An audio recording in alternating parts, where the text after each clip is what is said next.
Welcome back. I'm Meredith Morakovitz alongside General Manager Brian Cashman. Brian, coming into this spring training, obviously a lot of excitement and a lot of expectations. What are your impressions so far? It's been a good camp. I mean, we've had great weather, good play. Guys are healthy. They're enjoying their time down here, getting their work in. So it's a nice, relaxed camp so far.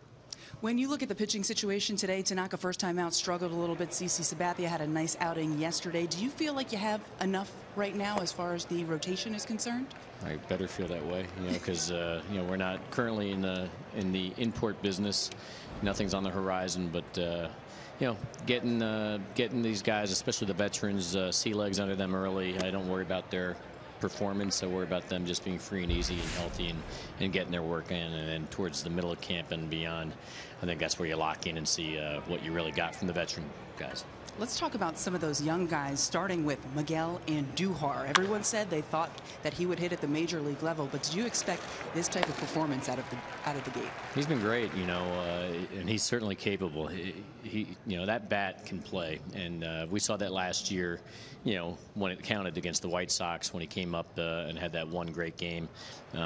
So the bat's certainly ready to go, and it doesn't mean that the rest of them's not ready to go either. He certainly is hungry for taking a shot at that everyday spot, and he's making a name for himself early in camp, and it's nice to see how he's responding to competition. When you look at third, when you look at second base, obviously battles in both of those positions. Do you expect for those to take until the end of camp to be sorted out, or would you like to have that decision made sooner rather than later? I think we'll take as much time as necessary. I think that the hope is that the games will make the obvious determination for us. That's the great equalizer. We sit back and let it all play out and let all the reps on defense and offense play a certain way, and then the obvious winner should emerge. But so far it's been fun to watch, especially on both third and second, because there's a lot of talented players that are really hungry and want to compete and win that job. And the great thing about the flexibility we're going to have as we move forward is whatever happens early doesn't mean that you have to stay that way. The competition has a chance to just continue throughout the year. So we'll see what happens. I mean, they're going to be fighting hard to make the impression. And so far, most of the impressions are all real positive. You had talked about Tyler Wade in the offseason. I know a lot of members of your front office have talked about how they don't think what you saw at the major league level last year is that player. Does he look like a different player this spring? Well, I think he's probably a lot more comfortable. I think he's the type that with every new taste of an experience, there's a little bit of an adjustment period. He came into camp with a little bit more strength put on. I think a lot more confidence. He knows what we think of him, and I think that's carrying him well. So he's someone I'd bet on coming into this camp. I think Yankee fans, New York Yankee fans, not the ones that are sitting in Scranton, have a chance to see a better version of what they saw last year. This guy's got a lot of talent. And he has a chance to be a real positive contributor for us. But once those opportunities come his way, I think you're going to see a much better result in 2018. We just saw Brett Gardner fielding a ball in left field. You have a lot of outfielders out there. Good problem to have, but do you have in your mind how many games you would like to see each one of those guys play and in what position?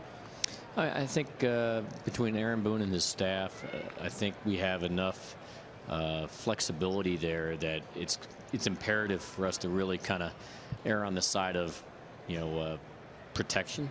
So with the athleticism that Judge and Stanton and Aaron Hicks and Ellsbury and Gardy provide, I think they're going to have a chance to play around with a lot of different things in that DH spot to make sure that people are fresh and protected so we can get maximum production and health the entire 162 game season. So we're lucky to have that type of depth where you can plug and play with some really high-end caliber talented players. 2 days ago, we saw Judge and Stanton in the lineup together for the first time. Were you as excited to see that as fans were? Yeah, there's no doubt about it. I mean, you don't see those type of physical, specimens, especially in the same uniform, lining up back to back, and the type of productions that everybody saw from those players last year, especially. So yeah, it's one of those things where I remember when Darryl Strawberry was playing for the Yankees. He was one of those rare types where whenever he was coming to play, you wanted to stop. You're not going to go take a break. You shouldn't be going to any concession stand or what have you if you're a fan. You need to stop and wait because someone like a Straw or like a Judge or like a Reggie Jackson who's here in camp or Giancarlo Stanton, those guys have a chance to do something you're not going to see very often, and that's the exciting dynamic that they bring. You did sign a player today in Adam Lynn. How do you see him fitting in? Well, we're looking. Lynn is a really good professional hitter, and to be quite honest, he's someone that he should be in somebody's big league camp by now.